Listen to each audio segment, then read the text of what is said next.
ನಾವು ಇವತ್ತು ರಾಮನಗರ ಮಾರುಕಟ್ಟೆ ರೇಷ್ಮೆ ಮಾರುಕಟ್ಟೆಗೆ ಬಂದಿದ್ದೇವೆ, ವಿಸಿಟ್ ಮಾಡ್ತಾ ಇದ್ದೀವಿ. ಸರ್ ನಮಸ್ಕಾರ, ಯಾವ ಊರು? ನಮ್ದು ಹಳೆಯಾಳ. ಹಳೆಯಾಳ, ಉತ್ತರ ಕನ್ನಡ. ಹೌದಾ? ಎಷ್ಟು ಮಟ್ಟ ಇದೆ ಇದು ನಿಮ್ಮದು ಮಾಲ? ಇದು 350 ಮಟ್ಟಿ. ಹೌದ್ರಿ, ನೋಡುವ ಮುಂದೆ ನೆಟ್ರಿ ನೋಡುವ. ನಿಮ್ದು ಯಾವ ಊರಣ್ಣ? ನಮ್ಮದು ಹಳೆಯಾಳ. ಹಳೆಯಾಳ. ನಿಮ್ಮದು ಮಟ್ಟೆ ಎಲ್ಲಿದೆ? ಹೌದಾ, ನಡ್ರಿ ನೋಡುವ.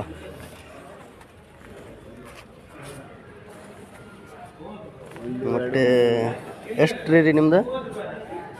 ಇದು ಯಾರ್ದು ರೀ? ಹೌದಾ, ಇದು ಚೇಂಜ್ ಇದೆ ನೋಡು, ಗೂಡು ಸ್ವಲ್ಪ ಮೆಂಟಿದೆ ಸ್ವಲ್ಪ. ಇದು ಬೇರೆ ಲಾಟ್ ಇದು ಮಾಡಿ. ಹೌದಾ? ಹಾಂ ಹಾಂ, ಇದು ಚಲೋ ಇದೆ ನೋಡ್ರಿ. ನೋಡ್ರಿ, ಗೂಡು ಅಂದರೆ ಒಂದು ನಂಬರ್ ಇದೆಯಪ್ಪ.